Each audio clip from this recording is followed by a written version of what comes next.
The Odyssey by Homer, Book 2. Telemachus set sail.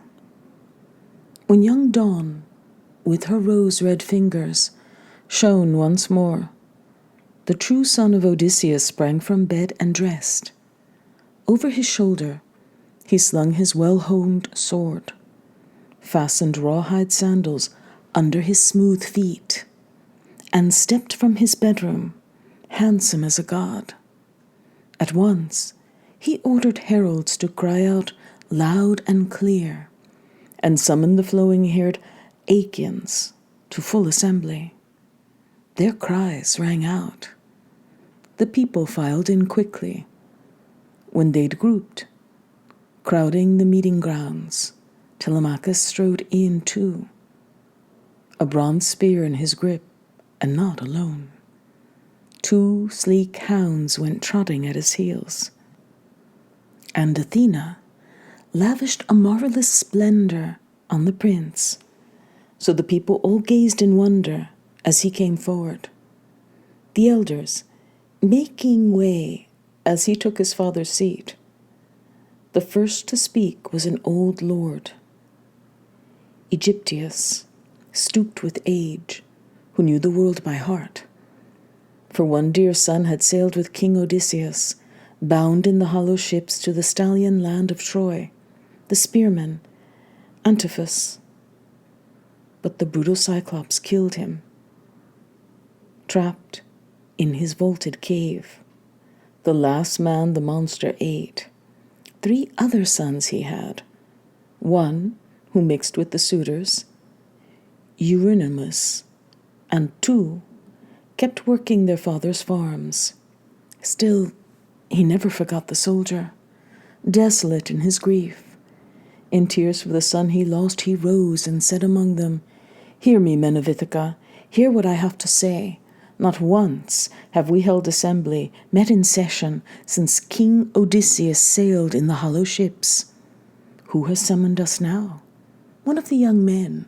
One of the old-timers? What crisis spurs him on? Some news he heard of an army on the march, word he's caught first-hand, so he can warn us now? Or some other public matter he'll disclose and argue? He's a brave man, I'd say. God be with him, too. May Zeus speed him on to a happy end, whatever his heart desires." Winning words with a lucky ring, Odysseus' son rejoiced. The boy could sit no longer. Fired up to speak, he took a stand among the gathered men. The herald, Pisanor, skilled in customs ways, put the staff in his hand. And then the prince, addressing old Egyptus first, led off with, "Sir, that man is not far off. You'll see soon for yourself. I was the one who called us all together. Something wounds me deeply, not news I've heard of an army on the march, word I've caught first-hand, so I can warn you now, or some other public matter I'll disclose and argue. No, the crisis is my own. Trouble has struck my house, a double blow. First, I have lost my noble father, who ruled among you years ago, each of you here, and kindly as a father to his children. But now, this, a worse disaster that soon will grind my house down, ruin it all, and all my worldly goods in the bargain. Suitors plague my mother, against her will, sons of the very men who are your finest here. They'd sooner die than approach her father's house, so Icarius himself might see to his daughter's bridal. Hand her to whom he likes, whoever meets his fancy. Not they. They infest our palace day and night. They butcher our cattle, our sheep, our fat goats, feasting themselves sick, swilling our glowing wine, as if there's no tomorrow, all of it squandered. Now we have no man like Odysseus in command to drive this curse from the house. We ourselves were hardly the ones to fight them off. All we do is parade our wretched weakness. A boy, inept at battle. Oh, I'd swing to attack if I had the power in me. By God, it's intolerable what they do. Disgrace. My house is a shambles.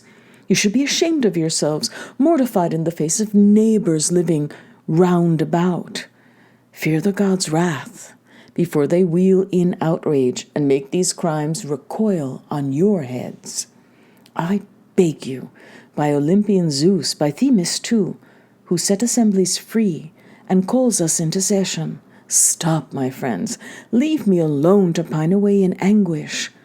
Unless, of course, you think my noble father Odyssey the Achaean army damage, deliberate damage, and to pay me back you do me in, deliberately setting these parasites against me.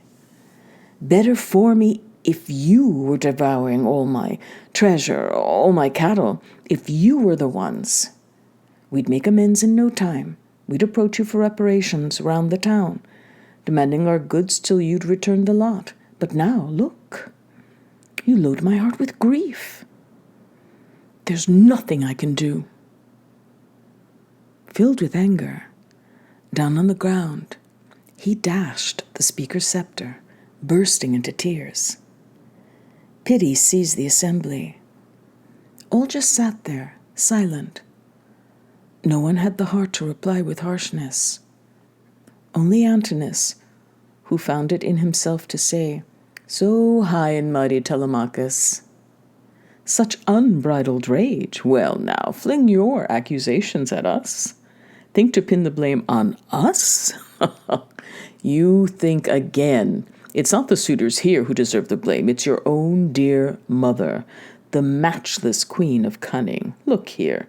For 3 years now, getting on to 4, she's played it fast and loose with all our hearts, building each man's hopes, dangling promises, dropping hints to each, but all the while with something else in mind. This was her latest masterpiece of guile. She set up a great loom in the royal halls, and she began to weave. And the weaving fine spun, the yarns endless. And she would lead us on.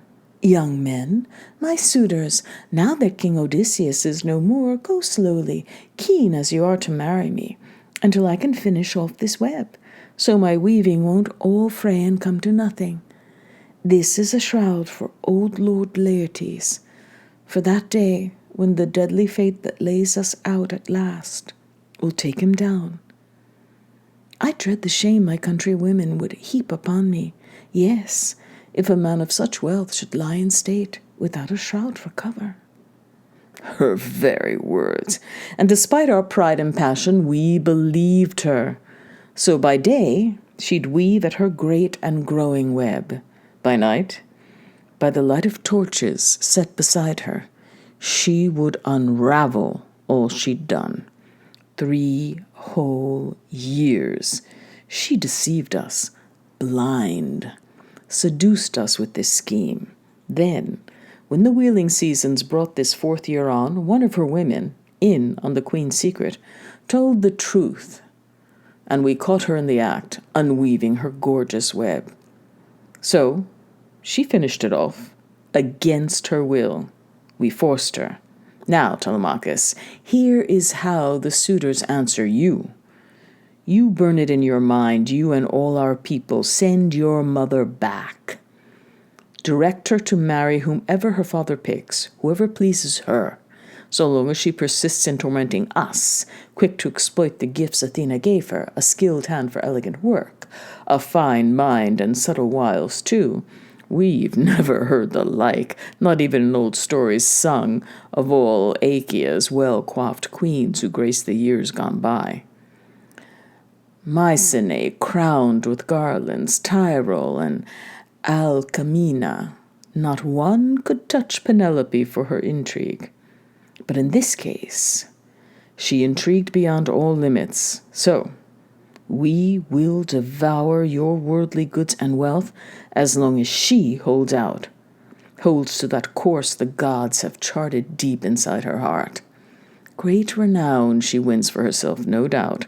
Great loss for you in treasure. Will not go back to our old estates or leave for other parts, not till she weds the Argive man she fancies. But with calm good sense, Telemachus replied, Antinous, how can I drive my mother from our house against her will? The one who bore me and reared me too. My father is worlds away, dead or alive. Who knows? Imagine the high price I'd have to pay Icarius.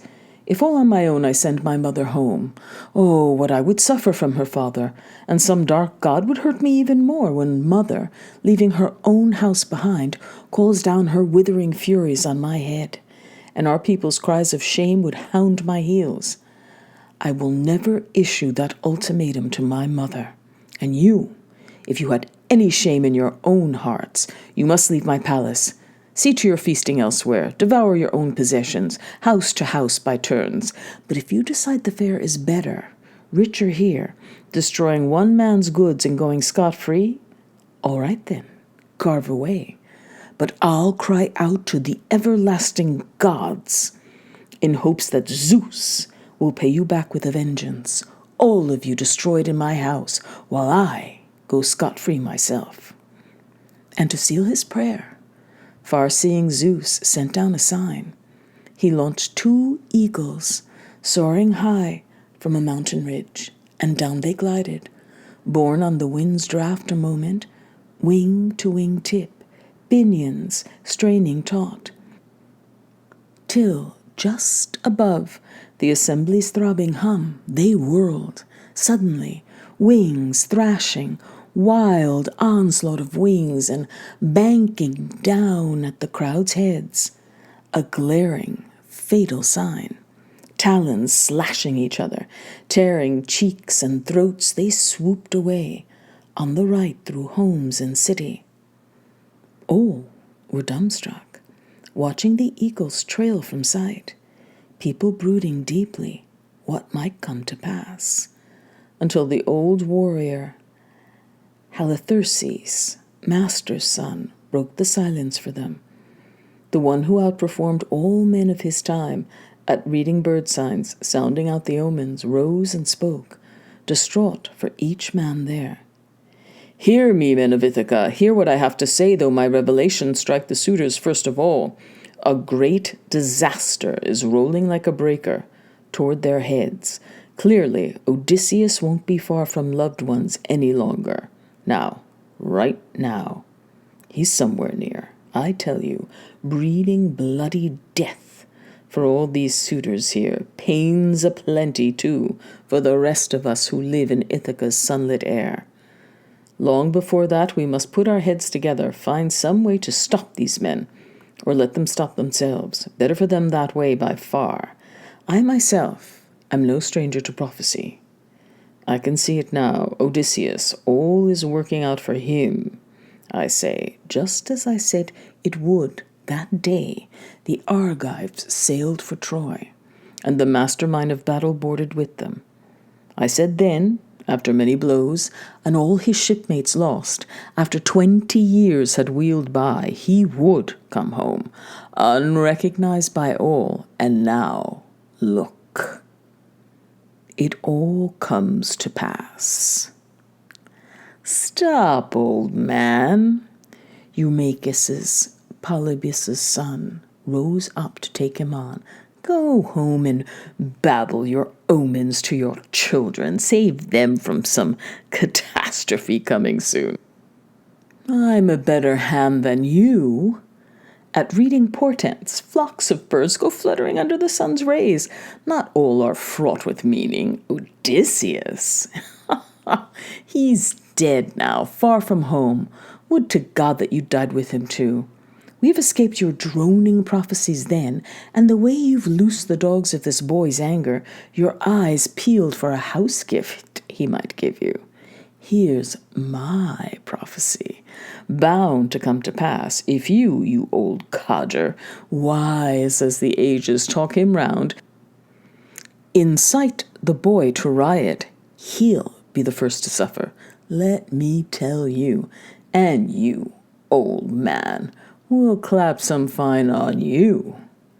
You'll weep to pay a fine to crush your spirit. Telemachus, Here in front of you all, here's my advice for him. Let him urge his mother back to her father's house. Her kin will arrange the wedding, provide the gifts, the array that goes with a daughter dearly loved. Not till then, I'd say, will the island princes quit their taxing courtship. Who's there to fear, I ask you? Surely not Telemachus, with all his tiresome threats, nor do we balk, old man, at the prophecies you mouth. They'll come to grief. They'll make us hate you more. The prince's wealth will be devoured, as always, mercilessly. No reparations, ever. Not while the queen drags out our hopes to wed her, waiting day after day, all of us, striving hard to win one matchless beauty. Never courting others, bevies of brides who'd suit each noble here. Telemachus answered, firm in his resolve. Eurymachus, the rest of you fine, brazen suitors, I have done with appeals to you about these matters. I'll say no more. The gods know how things stand, and so do all the Achaeans. And now, all I ask is a good, swift ship and a crew of 20 men to speed me through my passage, out and back. I'm sailing off to Sparta, sandy Pylos too, for news of my long-lost father's journey home. Someone may tell me something, or I may catch a rumor straight from Zeus, rumor that carries news to men like nothing else. Now, if I hear my father's alive and heading home, hard-pressed as I am, I'll brave out one more year. If I hear he's dead, no longer among the living, then back I'll come to the native land I love, raise his grave mound, build his honors high, with the full funeral rites that he deserves, and give my mother to another husband. A declaration, and the prince sat down as Mentor took the floor. Odysseus' friend in arms, to whom the king, sailing off to Troy, committed his household, ordering one and all to obey the old man, and he would keep things steadfast and secure. With deep concern for the realm, he rose and mourned. Hear me, men of Ithaca, hear what I have to say. Never let any sceptred king be kind and gentle now, not with all his heart, or set his mind on justice. No, let him be cruel, and always practice outrage. Think, not one of the people whom he ruled remembers Odysseus now, that godlike man, and kindly as a father to his children. I don't grudge these arrogant suitors for a moment weaving their violent work. With all their wicked hearts, they lay their lives on the line when they consume Odysseus's worldly goods. Blind in their violence, telling themselves that he'll come home no more. But all the rest of you, how you rouse my fury, sitting here, in silence. Never a word put forth to curb these suitors, paltry few as they are, and you so many. Mentor! Eunor's son, Leocritus, rounded on him, shouting, Rabble-rousing fool! Now what's this talk, goading them on to try and hold us back? It's uphill work, I warn you, fighting a force like ours, for just a meal. Even if Odysseus of Ithaca did arrive in person to find us well-bred suitors feasting in his halls, and the man were hell-bent on routing us from the palace, little joy would his wife derive from his return. For all her yearning, here on the spot he'd meet a humiliating end if he fought against such odds. You're talking nonsense, idiocy. No more. Come, dissolve the assembly. Each man return to his holdings. Mentor and Halitherses can speed our young prince on, his father's doddering friend since time began. He'll sit tight a good long while, I trust, scrabbling for news right here in Ithaca. He'll never make that trip. This broke up the assembly, keen to leave. The people scattered quickly, each to his own house. while the suitors strolled back to King Odysseus' palace. Telemachus, walking the beach now, far from others, washed his hands in the foaming surf and prayed to Pallas. "Dear God, hear me. Yesterday you came to my house. You told me to ship out on the misty sea and learn if father, gone so long, is ever coming home. Look how my countrymen, the suitors most of all, the pernicious bullies, foil each move I make." Athena came to his prayer from close at hand, for all the world with Mentor's build and voice, and she urged him on with winging words. "Telemachus, you'll lack neither courage nor sense from this day on. Not if your father's spirit courses through your veins. Now there was a man, I'd say, in words and action, both. So, how can your journey end in shipwreck or defeat? Only if you were not his stock. Penelope's too. Then I'd fear your hopes might come to grief. Few sons are equals of their fathers. Most fall short. All too few surpass them. But you, brave and adept from this day on, Odysseus' cunning has hardly given out in you. There's every hope that you will reach your goal. Put them out of your mind. These suitors' schemes and plots, they're madmen. Not a shred of sense or decency in the crowd, nor can they glimpse the death and black doom hovering just at their heads to crush them all in one short day. But you, the journey that stirs you now is not far off, not with the likes of me, your father's friend and yours, to rig you a swift ship and be your shipmate too. Now, home you go and mix with the suitors there, but get your rations ready. Pack them all in vessels, the wine in jars and barley meal, the marrow of men's bones and durable skins, while I make rounds in town and quickly enlist your crew of volunteers. Lots of ships in sea-girt Ithaca, old and new. I'll look them over, choose the best in sight. We'll fit her out and launch her into the sea at once." And so, Athena, daughter of Zeus, assured him. No lingering now, he heard the goddess's voice, but back he went to his house with aching heart, and there at the palace found the brazen suitors skinning goats in the courtyard, singeing pigs for roasting. Antinous, smiling warmly, sauntered up to the prince, grasped his hand and coaxed him, savoring his name. "Telemachus, my high and mighty, fierce young friend, no more nursing those violent words and actions now. Come, eat and drink with us, just like the old days. Whatever you want, our people will provide. A ship and a picked crew to speed you to holy Pylos, out for the news about your noble father." But self-possessed Telemachus drew the line. "Antinous, how could I dine with you in peace and take my pleasure? You ruffians carousing here. Isn't it quite enough that you, my mother's suitors, have ravaged it all? Oh, my very best, these many years while I was still a boy.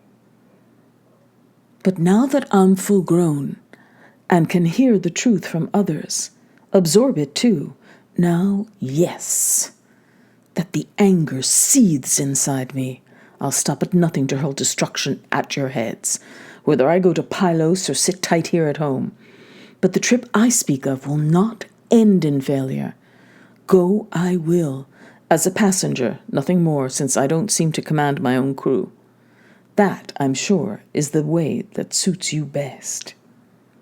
With this, he nonchalantly drew his hand from Antinous' hand, while the suitors, busy feasting in the halls, mocked and taunted him, flinging insults now. "God help us! One young buck kept shouting, "He wants to slaughter us all. He's off to sandy Pylos to hire cutthroats, even Sparta perhaps. So hot to have our heads." Why, he'd rove as far as Ephraim's dark rich soil and run back home with lethal poison, slip it into the bowl, and wipe us out with drink. "Who knows?" Another young blade up and ventured. "Off in that hollow ship of his, he just might drown, far from his friends, a drifter, like his father. What a bore! He'd double our work for us, splitting up his goods, parceling out his house to his mother and the man who weds the queen." So they scoffed. But Telemachus headed down to his father's storeroom, broad and vaulted, piled high with gold and bronze, chests packed with clothing, vats of redolent oil, and there, standing in close ranks against the wall, were jars of seasoned mellow wine, holding the drink unmixed inside them, fit for a god, waiting the day Odysseus, worn by hardships, might come home again. Doors, snugly fitted, doubly hung, were bolted shut, and a housekeeper was in charge by night and day, her care, her vigilance guarding all those treasures. Eurycleia, the daughter of Ops, Peisenor's son, Telemachus called her into the storeroom. "Come, nurse, draw me off some wine in smaller traveling jars, mellow, the finest vintage you've been keeping, next to what you reserve for our unlucky king, in case Odysseus might drop in from the blue and cheat the deadly spirits, make it home. Fill me an even dozen, seal them tightly, pour me barley in well-stitched leather bags, 20 measures of meal, your stone-ground best, but no one else must know. These rations now, put them all together. I'll pick them up myself toward evening, just about the time that Mother climbs to her room and thinks of turning in. I'm sailing off to Sparta, sandy Pylos too, for news of my dear father's journey home. Perhaps I'll catch some rumor." A wail of grief, and his fond old nurse burst out in protest, sobbing, "Oh, why, dear child, what craziness got into your head? Why, bent on rambling over the face of the earth, a darling only son.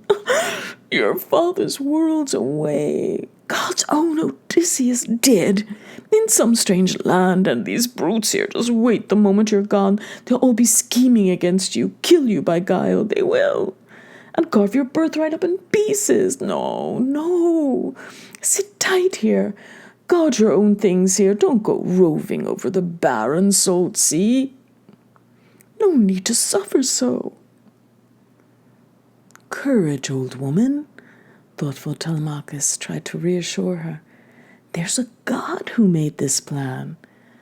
But swear you won't say anything to my mother, not till 10 or a dozen days have passed, or she misses me herself and learns I'm gone.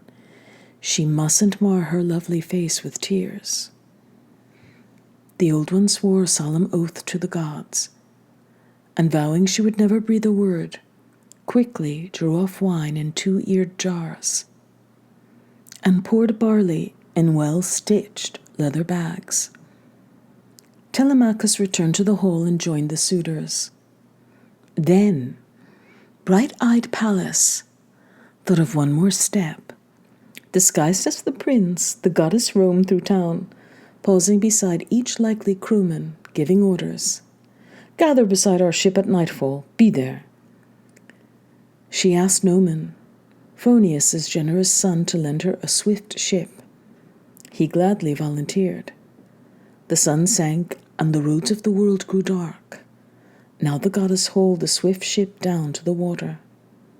Stowed in her all the tackle, well rigged, moored her way away at the harbor's very mouth, and once the crew had gathered, rallying around, she heartened every man. Then, Bright-eyed Pallas thought of one last thing. Back she went to King Odysseus's halls, and there she showered sweet oblivion over the suitors, dazing them as they drank, knocking cups from hands. No more loitering now. Their eyes weighed down with sleep, they rose and groped through town to find their beds. But calling the prince outside his timbered halls, taking the build and voice of Mentor once again, flashing-eyed Athena urged him on. Telemachus, your comrades at arms are ready at the oars, waiting for your command to launch. So come, on with our voyage now. We're wasting time. And Pallas Athena sped away in the lead, as he followed in her footsteps, man and goddess. Once they reached the ship at the water's edge, they found their long-haired shipmates on the beach. The prince, inspired, gave his first commands. Come, friends, get the rations aboard. They're piled in the palace now. My mother knows nothing of this, no servants either. Only one has heard our plan. He led them back, and the men fell in and fetched down all the stores and stowed them briskly, deep, in the well-ribbed holds as Odysseus' son directed. Telemachus climbed aboard. Athena led the way, assuming the pilot's seat reserved astern, and he sat close beside her. Cables cast off, the crew swung to the oarlocks. Bright-eyed Athena sent them a stiff following wind, rippling out of the west, ruffling over the wine-dark sea, as Telemachus shouted out commands to all his shipmates. All lay hands to tackle! They sprang to orders, hoisting the pinewood mast. They stepped it firm in its block amidships, lashed it fast with stays, and with braided rawhide halyards hauled the white sail high. Suddenly, wind hit full, and the canvas bellied out, and a dark blue wave, foaming at the bow, sang out loud and strong as the ship made way, skimming the whitecaps, cutting toward her goal. All running gear secure in the swift black craft, they set up bowls and brimmed them high with wine, and poured libations out to the everlasting gods who never die. To Athena, first of all, the daughter of Zeus, with flashing sea-gray eyes, and the ship went plunging all night long and through the dawn.